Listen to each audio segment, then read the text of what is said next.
ส่วนเลยค่ะพี่น้องป้าพี่น้องทั้งสารคามทั้งกุดล่างมาให้กำลังใจหลายแท้พี่กล้วยสวัสดีค่ะ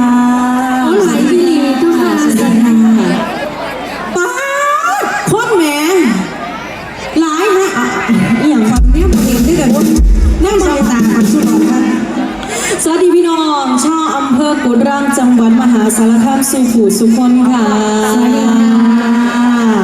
ขอบคุณสำหรับเสียงปรบมือด้วยนะคะในช่วงนี้ก็เป็นช่วงสาวๆเนาะค่ะเนาะอันนี้แม่คอยแม่เจ้าบอกแม่คอยโอ้ลูกเจ้าได้แม่เอามา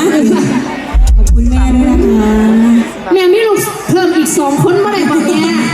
ให้มันครบ3มันจะได้เป็น2 in 1ฝากบอกน้องชายเขียวว่าคิดถึงกันแล้วกันนะคะม่วนบ่แม่ม่วนบ่อันนี้แค่น้ำจิ้มเนี่ยค่ะเนี่ยเอามาบางท่างพี่ฟังขวาสนุกไหมคะกะสิมวนอยู่ตัวทะลุเต้นแต่เพลงแหละอุ้ยขอบคุณค่ะว้า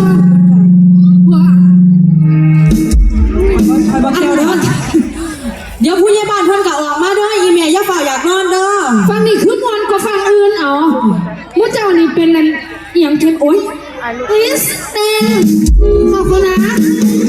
เต้นจ๋าขอจับมือได้แต่อย่าจับอย่างอื่นโอเคไหมจับยังขอบคุณนะคะขอบคุณคุณแม่นะคะ